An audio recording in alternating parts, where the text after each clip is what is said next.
Hello everyone, কেমন আছো সবাই? আমি মুন, আর আজ আমি তোমাদের ফ্যামিলি ম্যাটার্স ড্রামার শেষ এপিসোডের গল্প শোনাবো। আর আজকের এপিসোডটি জাস্ট ওয়াও, প্রতিটি সিনে দুর্দান্ত ফাইটিং আর টুইস্ট যা সবাইকে অবাক করে দিবে। তো দেরি না করে শুরু করা যাক আজকের গল্প। গল্পের শুরুতেই আমরা অতীতের দৃশ্য দেখি। আমরা দেখি যে স্পেশাল ট্রেনিং এর একটা ছেলে বাকি সবগুলো ছেলে মেয়েকে নৃশংসভাবে মেরে ফেলেছে। এরপর নিজে থেকে নিজের হাত বেঁধে একটা চেয়ারে বসে পড়ে। এ সময় লিডার মহিলাটি আসলে সে জানতে পারে যে আগে ওর পারফরমেন্স খুব এভারেজ থাকলেও অ্যাক্সিডেন্ট হওয়ার পর থেকেই ওর শক্তি আরো বেড়ে গিয়েছে। এরপর মহিলাটি ছেলেটাকে জিজ্ঞাসা করে, তুমি ওদেরকে মারার পরেও হাত বেঁধে রেখেছো কেন? ছেলেটা উত্তর দেয় ও আরো মারতে চাচ্ছিল, কিন্তু ওরা এত দ্রুত মরে গেছে যে ও হাত শক্ত করে বেঁধে দিয়েছে যাতে ওরা মরার পরেও কষ্ট পায়। এর সময় মহিলাটি ইয়াং ইউনহিকে ওই রুমে নিয়ে আসে আর বলে যে দেখো তোমার বয়ফ্রেন্ড ওর কি অবস্থা করেছে। আমরা দেখি এটি সেই ছেলে যাকে চুলসু আগের পর্বে মেরেছিল। ঘটনা বর্তমানে আসে আর আমরা দেখি চুলসু ইউনহির কপালে ড্রেসিং করে দিচ্ছে। এ সময় ইউনহির সব কথা একে একে মনে হতে থাকে। কি মনে করে ইউনহি সিম্বকের গলার বেল্টটা চেক করে। ওরা লকেট খুলে দেখতে পায় একটা বাগ সেট করেছিল ওই লোকটা। বুঝতে পারি ওদেরকে ট্রেস করার জন্যই ও ইচ্ছা করে সিম্বককে মেরে ওদের ভেট ক্লিনিকে নিয়ে যায়। দাদা বাঘটাকে পায়ের নিচে ফেলে নষ্ট করে দেয়। ওরা সবাই শিওর হয়ে যায় যে এই ফাদারই ওদের মতনই স্পেশাল ট্রেনিং এর একজন, আর ওই এতদিন এতগুলো সিরিয়াল কিলিং করেছে। আমরা দেখি ইউনহি রেডি হয়ে বের হতে যায়। এমন সময় চুলসু একটা ইনজেকশন নিয়ে এগিয়ে এসে বলে, আমি যাব, তুমি যাবে না, তোমাকে রক্ষা করাই আমার কাজ। বলেই সে কাঁদতে থাকে। তখন ইউনহি তাকে কোনো মতে বুঝিয়ে তার হাত থেকে ইনজেকশনটি নিয়ে ওর গায়ে ইনজেক্ট করে দেয় আর ওকে বেহুশ করে দেয় আর বেরিয়ে পড়ে চার্চের উদ্দেশ্যে। ওখানে ওরা দুইজন মুখোমুখি হয়। ইউনহি দেখে যে ও ইতিমধ্যে ওই সিনিয়র অফিসারটিকেও ঘায়েল করে ফেলে রেখেছে। ইউনহি শার্টের বোতাম খুলে নিজের নম্বর 10 দেখালে ও নিজের পরিচয় দেয়। ইউনহি ওকে চিনতে না পারলে ও ইউনহির সামনে ছবিগুলো ছুঁড়ে মারে আর বলে সে এতদিন ধরে ওদেরকেই ফলো করছিল। এমনকি এখানে আমরা জিওর ছোটবেলার ওই ছবিটিও দেখি। পরে আমরা জানতে পারি ও হচ্ছে 11 নম্বর। ইউনহি ওর কথা মনে করতে না পারলে ও ওদের ফাইটিং এর কথা মনে করিয়ে দেয়, যেখানে চুলসু সেদিন ওর কান কেটে দিয়েছিল। আর এরপর থেকেই ওর শক্তি আরো বেড়ে গেছে। আমরা বুঝতে পারি এই হচ্ছে ওই ছেলেটি। তবে বাকি সবার নম্বর তাদের বুকের মধ্যে থাকলেও ওর নম্বরটা ছিল ওর কাটা কানের পিছনে। ইউনহি বলে অনেক হয়েছে বলেই সে অ্যাটেনশন করে। ওদিকে চুলসুর জ্ঞান ফিরে আসলে ও ইউনহিকে খুঁজতে থাকে আর বলে আমার কাজ ওকে বাঁচানো, ও কেন গেল? এই সময় দাদা বলে ও যেহেতু তোমাকে রেখে গিয়েছে নিশ্চয়ই কোনো কারণেই রেখে গিয়েছে। বলে ওকে সান্ত্বনা দিতে গেলে চুলসুর বাবার কাঁধে আঘাত করে বাবাকে অজ্ঞান করে দেয় আর কাঁদতে কাঁদতে বাবার কাছে মাপ চায়। ওদিকে ইউনহি 11 নম্বরকে হিপনোটাইজ করে কথা বলতে গেলে দেখে ওর পর হিপনোটাইজেশন কাজই করছে না। তখন ও জানায় ওর কান কেটে দেওয়ার কারণে ও ওই কানে কিছুই শোনে না, আর এজন্যই ইউনহির কোনো হিপনোটাইজেশনই ওর উপর কাজ করবে না। তখনও হাসতে থাকে আর ব্যাগ থেকে হাত বাঁধার ব্যান্ড আর ছুরি বের করে দিয়ে ওর সামনে ছুঁড়ে ফেলে আর বলে যে হয় তুমি নিজের হাত বেঁধে ওই চেয়ারে বসবে বা ওই ছুরি দিয়ে আমাকে আঘাত করবে, আর তা না করলে আমি এই কুকুরটাকে হাতুড়ি দিয়ে মেরে ফেলবো। ইউনহি ইমাজিন করে যে ও ছুরি ধরলে কি হতে পারে। ইউনহি কোনো উপায়ান্তর না দেখে নিজের হাত বেঁধে বসে পড়ে। তখন 11 নম্বর এসে বলে তুমি একদম আমার মতো, বলেই ওর পা বেঁধে দেয়। অন্যদিকে আমরা দেখি চুলসু দৌড়াতে দৌড়াতে ইউনহির নাম বলে আসছে। এমন সময় মিয়ক এসে কাঁদতে থাকে আর বলে আমি সেদিন এই কাজ করতে চাইনি, আমি মাকে খুব ভয় পেতাম, কিন্তু আমি বাবাকে আরো বেশি ভয় পাই। বলেই সে চুলসুর পেটে ছুরি কেটে দেয় আর বলে তুমি নাকি আমার বাবার কান কেটে দিয়েছিলে, তাই বাবা তোমার সাথে আমাকে এটা করতে বলেছে। বলেই মিয়ক 11 নম্বরকে একটা মেসেজ দেয়। 11 নম্বর মেসেজটি দেখে খুশি হয়ে ইউনহিকে মারতে শুরু করে। ওদিকে জিও আর জিহন ওদের মাকে নিয়ে দুশ্চিন্তা করতে থাকে। এমন সময় জেগন জিওকে ফোন করে বলে তুমি যদি এখন আমার বলা জায়গায় না আসো তাহলে পুলিশ স্টেশনে গিয়ে প্রমাণ সহ তুমি যে আমাকে মেরেছো তা জানিয়ে দিব। জিও বেরিয়ে পড়ে আর জিহন কি একটা ভেবে জিওর পিছে পিছে যায়। এ সময় দাদাকে ওদের পোষা কুকুর জাগানোর চেষ্টা করে। জ্ঞান ফেরার পরে দাদা দেখে জিও বের হচ্ছে। জিও জিজ্ঞাসা করে বাবা কোথায়। তখন ওদের দাদা বলে তোমার বাবার হাত নোংরা করার খুব শখ, তাই এই জন্য বাহিরে গেছে। কিন্তু তুমি কোথায় যাচ্ছ? তখন জিও বলে, আমিও হাত নোংরা করতে যাচ্ছি। তখন জিহুনও যেতে গেলে ওদের দাদা বলে, তুমি আবার কোথায় যাচ্ছ? জিহুন বলে, দেখি আমি কোনো কাজে আসি কিনা, বলেই দুই ভাই বোন বের হয়ে যায়। ওদিকে 11 নং বলে, তুমি তোমার ছেলে মেয়েদের পাওয়ার অ্যাঙ্কিং করনি, মানে পাওয়ার জাগাওনি।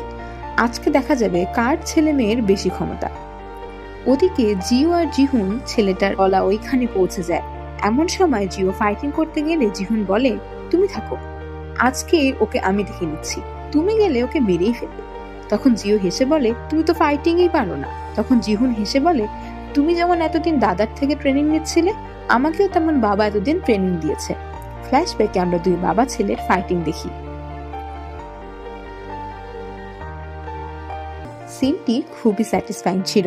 শেষে জিহুন ফাইটিং এ যাওয়ার আগে জিওর হাতে মোচড়ানো একটা কয়েন দিয়ে চলে যায়। আমরা এখানে জিহুনের শক্তির হালকা একটু ধারণা পাই।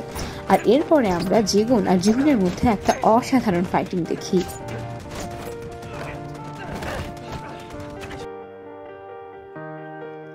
জিহুন জিতে যাওয়ার পরে দেখে মিওক জিওর গলায় ছুরি ধরে রেখেছে। তখন জিহুন মনে করে যে জিহুনের মা একবার ওকে বলেছিল, তোমার বোনের ক্ষমতা খুবই ভয়ঙ্কর, তোমাকে তোমার বোনের ক্ষমতা সব সময় আটকে রাখতে হবে।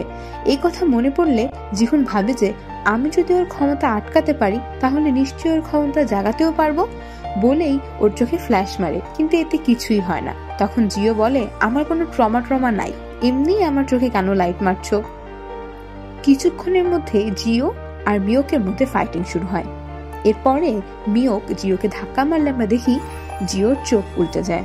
আর আমরা সবাই জানি এখন কি হতে চলেছে।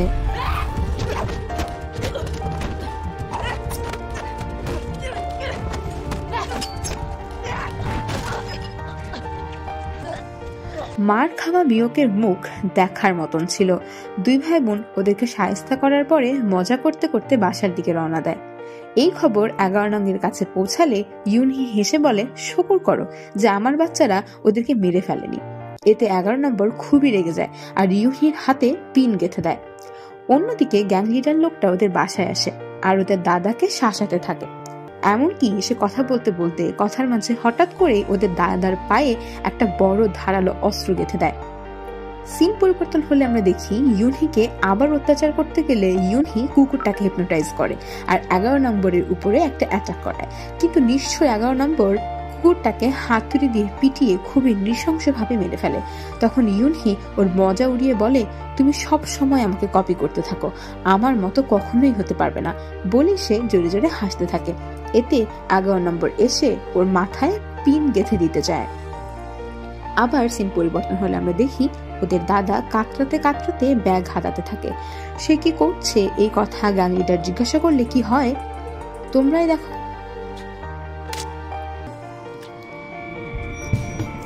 এই সিনটি অসম্ভব অপ্রত্যাশিত ছিল। আমি ভাবতেই পারিনি যে এখন এই ঘটনা ঘটবে, এবং সত্যি বলতে স্যাটিসফাইংও ছিল বটে। পরের সিনে আমরা আবার ইউনহিদের দেখি, যেখানে ঠিক ইউনহির মাথায় আঘাত করবে এমন সময় চুসু এসে উপস্থিত হয়। ইউনহি এবার ভয় পেয়ে যায়। তখন 11 নম্বর চুসুকে বলে, আমি এই দিনের অপেক্ষায় করছিলাম, বলেই ফাইটিং এর আহ্বান করে। চুসু নিজের কাটা জায়গায় স্ট্যাপল করে ফাইটিং এর জন্য রেডি হয়। এখানে অনেক সুন্দর একটি ফাইটিং দেখতে পাই আমরা। শেষ পর্যায়ে চুসু যখন জিতে যাচ্ছে এমন সময় 11 নম্বর একটা গোপন ছুরি পেয়ে যায়, আর যেটা দিয়ে সে বারবার চুসুর পেটে আঘাত করে আর চুসুকে কাবু করে ফেলে। এ সময় চুসু হামাগুড়ি দিয়ে কোনো মতে ইউনহির কাছে আসতে থাকে আর 11 নং মজা নিয়ে হাসতে থাকে। এ সময় ইউনহির সামনে ও চুসুর কান কেটে দেয়। ইউনহি সহ্য করতে পারে না। এরপর 11 নম্বর চুসুর দুই হাতে পিন করতে গেলে খেয়াল করে সাডেনলি ওর হাত দিয়েও গল গল করে রক্ত পড়ছে। ও খেয়াল করে এমনকি ওর কাটা কান দিয়েও হড়হড়িয়ে রক্ত পড়ে।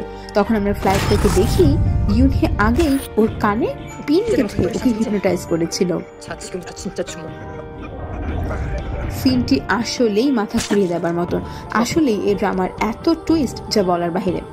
11 নম্বর হিপনোটাইজ হওয়ার পর নিজের হাতে পায়ে পিন গেঁথে ফেলে এবং পিন গাঁথার পরেই ইউনহি ওকে আবার তুড়ি দিয়ে সজ্ঞানে ফিরিয়ে আনে আর বলে, তোমাকে আমি সত্যিকারের শাস্তি দেব বলেই ওর মাথায় পিন গাঁথতে যায়। তখন সিনিয়র অফিসারটি ওকে ওর পরিবারের ছবি দেখে বলে, ওদের জন্য হলেও একে মেরো না। ইউনহি থেমে যায় আর চুসুর কাছে গিয়ে ওকে জড়িয়ে ধরে কাঁদতে থাকে। এ সময় চুসু ওকে ওই গিফটটা দেখায়, যেটা দেখে ইউনহির ছোটবেলার কথা মনে পড়ে, যেখানে ছোটবেলায় ছোট্ট চুসু ওকে ফুল দিয়ে বলে, যেদিন আমরা এখান থেকে বের হয়ে যাব সেদিন আমি ঠিক এই ফুলের মতোই তোমাকে একটা হেয়ার পিন দিব। তখন ছোট্ট ইউনহি চুসুকে অ্যাটেনশন বলে হিপনোটাইজ করে আর কানের কাছে সে বলে যে এখন থেকে তোমার দায়িত্ব সব সময় ইউনহিকে প্রোটেক্ট করা, এতেই হবে। এই কথা মনে করে বর্তমানের ইউনহি আরো কান্না করে দেয়। এদিকে আমরা দেখি দুই ভাই বোন বাসায় এসে দেখে ওদের দাদা ওই লাশ সরাচ্ছে। এমন সময় দুই ভাই বোন ক্লান্ত হয়ে সোফায় বসে পড়লে ওদের দাদাও বলে, আমিও ক্লান্ত, আমিও আর পারবো না। এর পরপরই ইউনহিও চুসুকে নিয়ে বাসায় আসে। অন্য সিনে আমরা দেখতে পারি পুলিশরা চার্চে পৌঁছেছে আর সিনিয়র অফিসারটি সিঁড়িতে আহত হয়ে বসে আছে। তার কলিগ জিজ্ঞাসা করে, এই কাজ ওই ফ্যামিলি তাই না? তখন সিনিয়র অফিসারটি বলে, না না, ওরা কিছু করেনি, যা করার এই ফাদার একাই করেছে। আমরা আবার ইউনহির পরিবারের দৃশ্য দেখি, যেখানে চুসুর জ্ঞান ফিরলেও বলে ওর ব্যথা করছে না, ওর খুব ক্ষুধা লেগেছে। জিহুনও বলে, মা আমার ক্ষুধা লেগেছে। তখন জিও ওর মাকে রান্না করতে বললে ইউনহি রান্না করতে উঠতেই যাবে, এমন সময় ফোন বেজে ওঠে।